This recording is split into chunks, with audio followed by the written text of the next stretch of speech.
Tantor Audio presents Rightsize Right Now, the 8-week plan to organize, declutter, and make any move stress-free. By Regina Leeds. Narrated by Regina Leeds. For Charlie and all the companion animals who have so generously graced my life, I am humbled by your ability to love, forgive, and inspire. Until one has loved an animal, a part of one's soul remains unawakened. Anatole France. Introduction. Whatever you can do or dream you can, begin it. Boldness has genius, power, and magic in it. Goethe. Take a minute to search the internet for the most stressful life experiences you can have, and you'll discover moving on that list, along with death, divorce, major illness, and job loss. I presume you have a move on the horizon and may be dealing with sleepless nights, eating binges, and temper tantrums. Moving causes physical, emotional, and mental upheaval. One minute you're fine and dandy, living in a house or apartment, and the next, for any number of reasons, you need to change residences. Even a move for positive reasons, such as recent nuptials or a promotion, can strain nerves. Moves that are foisted on us cause off-the-chart stress. As the calendar days fly by, you find yourself feeling exhausted and practicing the fine art of procrastination. I'm here to help. Let's start with a look at my style of organizing, and then I'll explain how I structured this book for maximum payoff. Long before I became a professional organizer, I made 2 moves in 1 year. The experience of packing, moving, and unpacking, only to do it all again a few months later, was so traumatic that I decided I would forever keep only what I treasured and loved. Neatly tucking things away in closets, the basement, or the back of the garage, simply because I had the space and could delay a decision, no longer made sense to me. This philosophy requires me to stop every 3 to 5 years and have a Nothing is Sacred weekend, during which I donate or toss older items that no longer serve me to make room for the things I currently need. I also want to open space for things I might need in the future. Life is always changing, and so should your environments. Everything I own is the right size for the home I currently occupy. Is there one right size fits all? Absolutely not. Right sizing takes into consideration what you literally need for the size of your home, your family, and the obligations you have at your current stage of life. The head of a large corporation and your 90-year-old aunt have different life demands.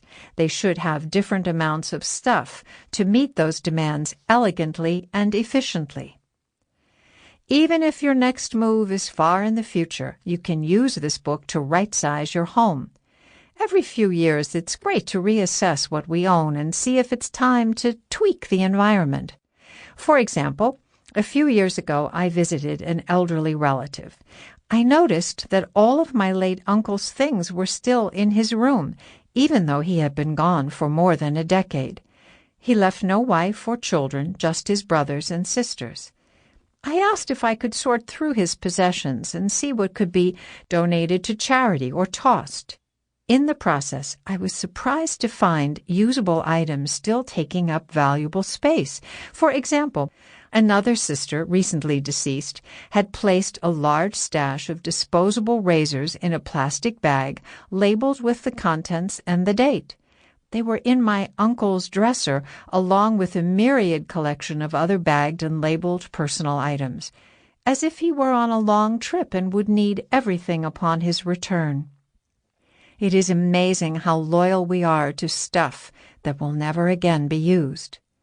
Today, when guests come to visit my aunt, they can make themselves comfortable in my late uncle's old room with closet space, empty drawers, and even a disposable razor for their use. A little organization can go a long way to giving you the livable space you need. So take a step back and consider the things in your home. Can I stress that point enough, I wonder? You can understand the words and are hopefully touched by my examples, but can you apply them to your situation?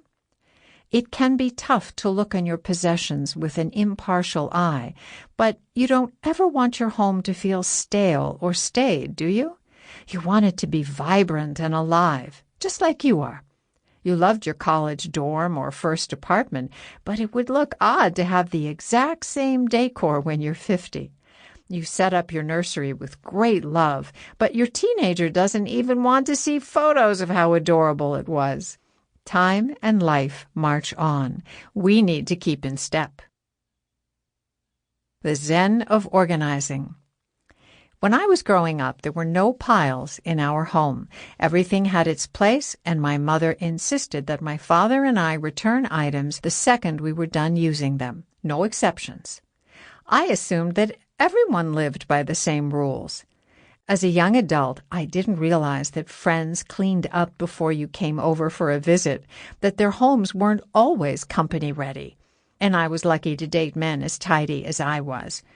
There was one exception, but he later served as fodder for my classes, so I'm grateful for his complete lack of organizing skills. Still, in many ways, I felt like I was observing someone from another galaxy. When I began to organize people for a living, I saw what a challenge organization can be for many people. My clients laid bare their environments with a mix of vulnerability and fearlessness that opened the door to change. They literally let it all hang out. I heard their excuses, their stories, and their reasons for seeking change. I saw their tax returns and folded their underwear. I had thought organizing was a mechanical skill and discovered it has deep psychological and emotional roots. Digging around in someone's stuff is like reading his or her diary. Organizing another human being is an intimate experience. It's also a privilege. Over time, I noticed that a completed space felt tangibly different from when we started. It felt like the home I knew from my childhood and all the environments I had created as an adult. The change created a subtle shift in energy. When I decided to write a book, I initially aimed to share my knowledge with those I could never meet in person. But what would I call this book? That shift in energy was a huge part of my approach to organization, and I was at a loss for how to describe it in a simple, catchy title. One day a client said to me, "Oh, you mean it's Zen-like?" I knew I had my title, The Zen of Organizing, now out of print, my professional title, The Zen Organizer, and a name for my style of organizing, Zen Organizing. Funny how things come together when you open yourself to finding the solution. I describe Zen organizing as a system that takes into account the emotional, psychological, physical, and spiritual state you find yourself in as you begin an organizing project. I see you as the all-powerful architect of whatever mess now surrounds you, and I urge you to celebrate that reality. If you are the creator of the worst, you are clearly free now to create the best. Zen organizing works to craft an environment that brings harmony to every part of your being. Most people live in surroundings that sabotage them at every turn. A Zen-organized home nurtures all inhabitants so that they are free to do the work for which they were born. You can spend your life looking for your keys, or spend it writing the great American novel, or whatever personal pursuit fires your jets. The magic formula. When I began my career as a professional organizer, for the first 3 years I had sleepless nights each time a new client called. I was convinced he or she would ask me to organize something, and I'd have to admit I didn't have a clue. As time passed, however, I noticed that every project yielded to order when I followed the same 3 steps. All that changed were the types of items in my hands. One day I might be sorting clothing, the next I'd be filing paper, and the week would end with a garage filled with tools. It was all the same process. I called the 3 steps the magic formula because of their universal applicability. To this day, I have never encountered a project that would not yield when I patiently and logically moved through the formula. Here are the 3 steps of the magic formula. Eliminate, categorize, organize. Elimination is the most creative step in many ways. You get to free items you no longer need or want or will never use to a new life of their own. The old sofa that you kept from your college dorm can now be donated to a charity. The inkjet printer you haven't used since the laser version entered the home office can go to a daycare center in your neighborhood. The clothing from decades ago that will never fit your current body, no matter how much weight you lose, can go to a woman's shelter. There will be items that have no future except the trash can or recycle bin, but that's okay. If you enjoyed them, used them, and have great memories, they served their purpose. These items represent the past. The goal is not to drag them into your future, and this is especially important when right-sizing for your space. Categorization makes you powerful, gives you immediate inventory control, and allows everyone in the family to know where the chicken soup, toilet paper, or dog treats are, simply because they have to be in the one place designated for that type of product. Time is saved, emotional upset is avoided, and money is no longer squandered purchasing items you already have in abundance. You can't beat the power of a category to make your life easier. Organization is what we do when you've whittled down your entire inventory of stuff to the items you really need to keep. But it's important to eliminate and categorize before setting up your system. If you purchase 100 hangers before you start organizing your closet, for example, and discover you only need 60, you now either have 40 extra hangers creating their own kind of debris, or you have to schlep them back for a refund. That's either wasted space or wasted time and energy.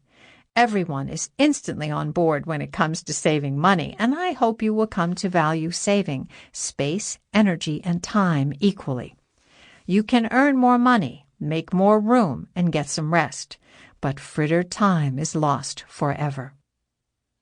Zen organized spaces are beautiful to look at, completely functional, and easy to maintain. At this last juncture in the process, you need the tips and tricks all professional organizers know, as well as an idea of which products are the best for the task at hand. I think the best quality products are at the Container Store, and that's where I'll direct you, but feel free to use my suggestions as nothing more than a creative jumping-off point. If you know where to get something better or cheaper, go for it. I'm not working on commission. Zen organizing and your move. When it comes to your move, you have a choice. You can leave all the details to the last minute. You can take things with you to the new location that are no longer needed and live with unpacked boxes for a decade. You can wear yourself out and maybe even get sick. Or you can systematically tackle the myriad details such a big project creates and arrive at your new home a little tired but filled with pride in your new accomplishment. You can focus not on the upheaval but on the new life that awaits you.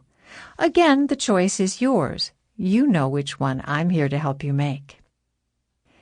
Time frame for right-sizing. I chose 8 weeks for this plan because most of us have at least that much time to prepare for any move.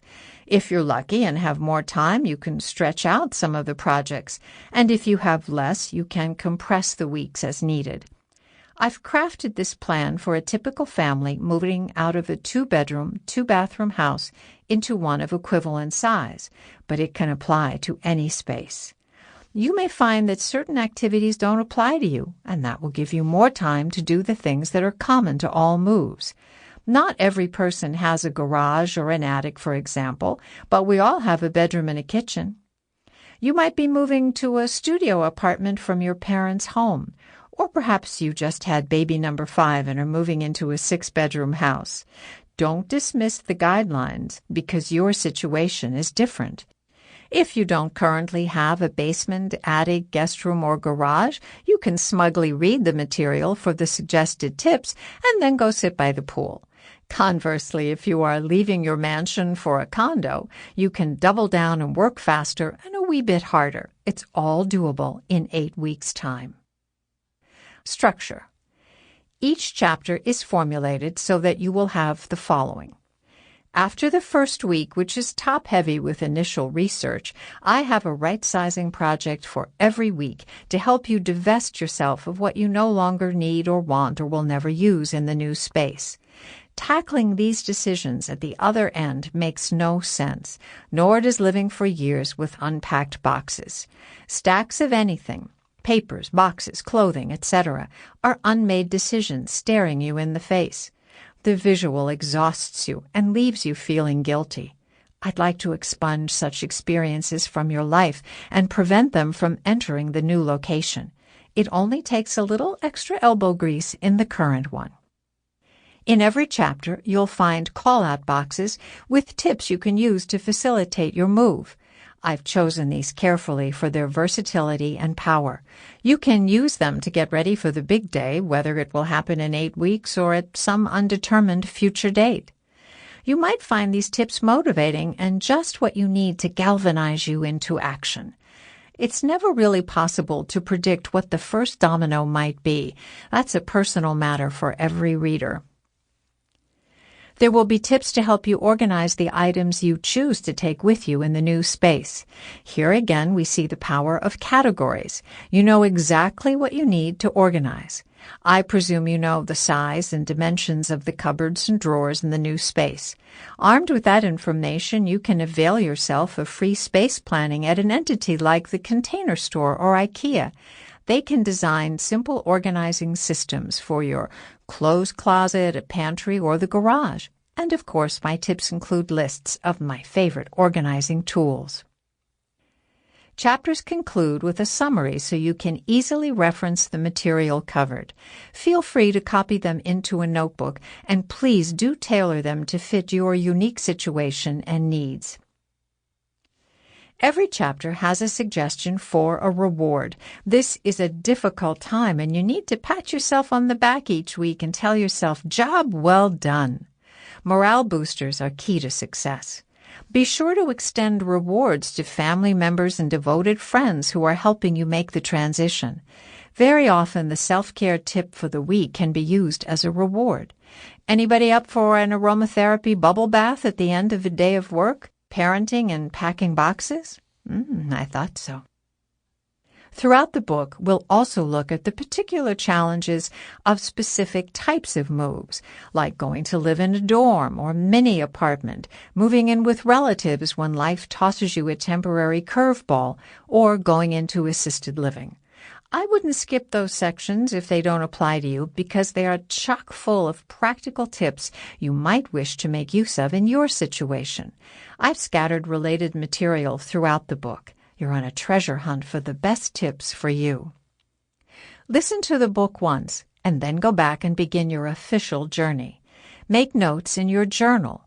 You'll suddenly be armed with a lot of basic information and will no doubt begin to feel a sense of control, replacing the inevitable panic that precedes such a big change.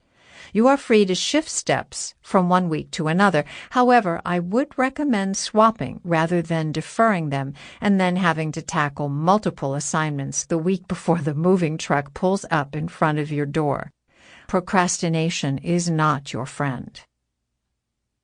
Self-care tip for the week. While self-care is always important, it's critical during a move. Now is not the time to stuff your face with Twinkies, cancel your gym membership, stay up all night fretting, or guzzle gallons of soda. It's time to drink lots of water, eat fresh produce, sleep 8 hours each night, and get plenty of exercise, even if that just means taking Fido around the block several times a day. You're in training for an event that can open the door to new experiences or put you in bed for several weeks. The power of good habits. As you prepare to launch the next phase of your life in a different location, it's a great time to cultivate good habits. If you do things that cause chaos in the home now, you can tweak your behavior so that by the time you are unpacking, you are automatically in an organized frame of mind. Here is a list of my all-time favorite habits, although the books in the 1 Year 2 series are chock full of suggestions. Wash dirty dishes, or put them in the dishwasher, immediately rather than leaving them in the sink. A stack of dirty dishes is a depressing visual and represents a big task. Put dishes away rather than allowing them to languish on the drain board or sit in the dishwasher. After you wash a load of dishes, leave the door open for about an hour so the inside of the machine can dry. Bacteria love dark, wet environments. This tip also applies to your washing machine. Make your bed every day. Check the trash cans daily and empty as needed. Put your keys in the same spot the second you enter your home. Put up a hook, designate a special dish, or plop them into your purse. If you constantly lose the remote or your glasses, designate homes for them as well. You'll always know where to look for important items when they have a home. Do your paperwork every day at the same time and in the same location. Some tasks simply aren't fun, but when they are regimented a bit, you'll find yourself automatically taking care of them. Many psychologists say it takes 21 consecutive days to create a habit, and it needs to be a repeatable action.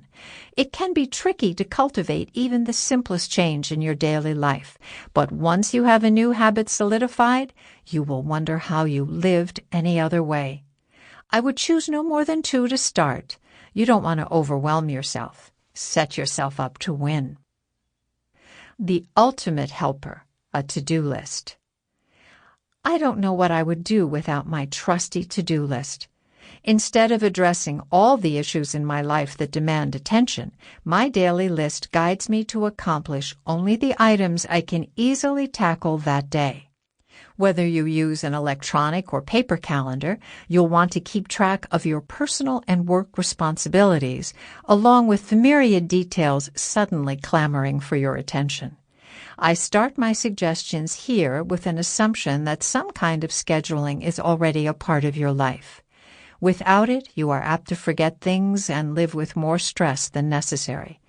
If you have a photographic memory and rely on it to keep you on track, be warned that over time it's less reliable. I speak from experience.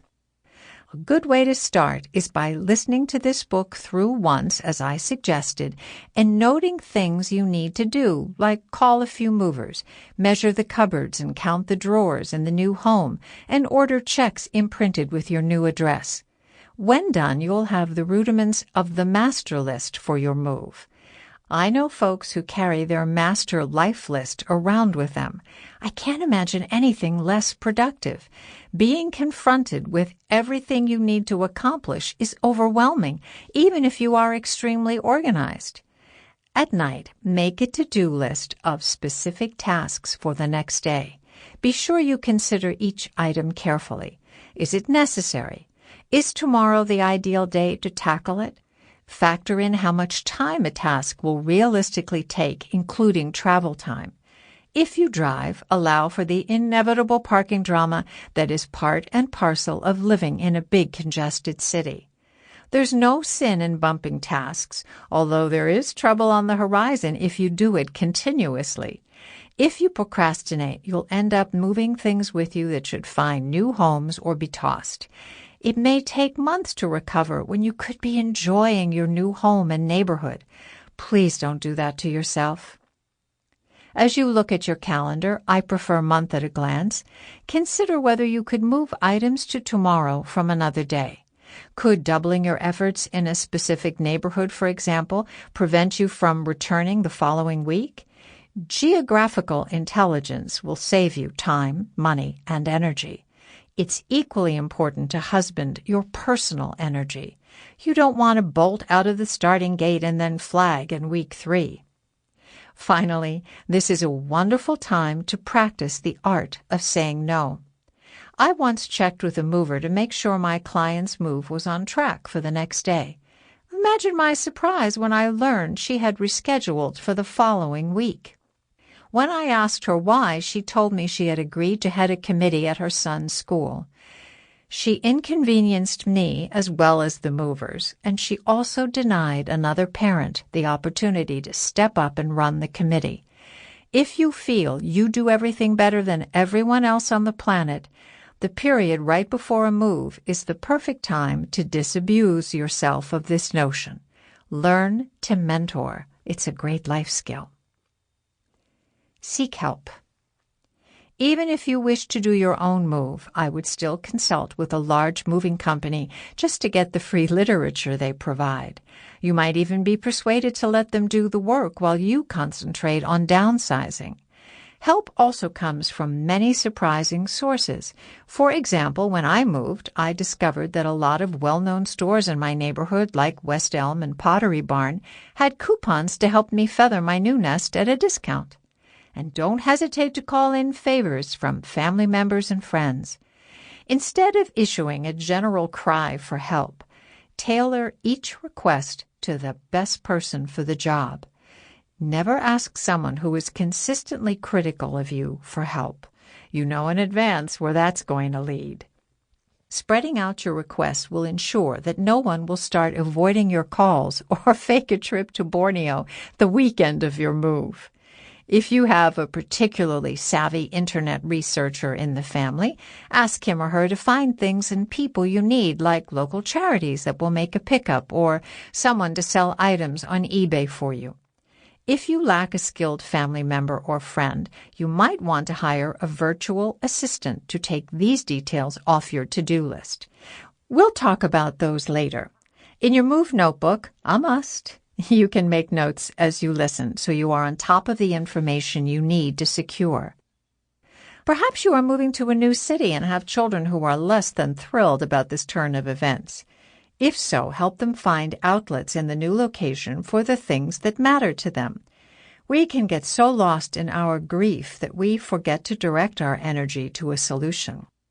Knowing that other kids their age in the new location are equally passionate about Lego, American Girl dolls, tennis, politics, or cooking can soothe an angry child or teenager. You'll want to know where your favorite grocery stores and a great dry cleaner are located. I was overwhelmed when I realized that a simple 8-mile move in the same city meant changing almost every store I used. Thank heaven for chains.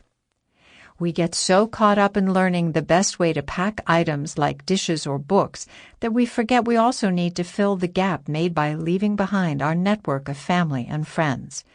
That loss is part of what makes a move such an emotional experience. A trained monkey can pack a box of books, but no one can replace your best friend. On the other hand, other people your age will surely be facing the same loss in your new location, and you can connect with them. Social media are a boon in this quest, at the same time that they so beautifully keep us connected to our current tribe. Only the willingness to reach out is required. I made a long-distance move across the United States long before social media hit the scene. It's a daunting task to make new friends. You need to remember that it takes time and effort. That makes packing boxes seem like the easy part, doesn't it? Why am I so tired? The most exhausting part of any organizing project, and let's face it, moving is the mother of all organizing projects, is the fatigue that sets in with making decisions. In fact, we in organizing circles use the phrase decision fatigue because we see it in our clients on a regular basis. My recent move happened because I fell in love with a puppy and was told he would not be welcome at my current residence. Yes, I downsized and moved for the love of a dog. I was a bit cocky about my ability to do it without a lot of help. After all, don't I do this for a living? For several months, I did indeed go it all alone. I looked for a new apartment, I downsized, I packed up the unbreakable items to save money, I unpacked in the new space, and as often as I could, I visited my puppy at the home of a friend who had agreed to watch him for me. About 24 hours after the movers left, I hit the proverbial wall. I could do everything left on my to-do list, except figure out how to cover the windows. The owner had stripped them bare, and I was living in a fishbowl. I had no privacy and a bad case of decision fatigue. Suddenly, the very idea of choosing between blinds, drapes, curtains, or any other type of window dressing was beyond my ability. A great friend rushed to help, and in short order my windows were covered. I completed setting up the new space. Sample complete. Ready to continue?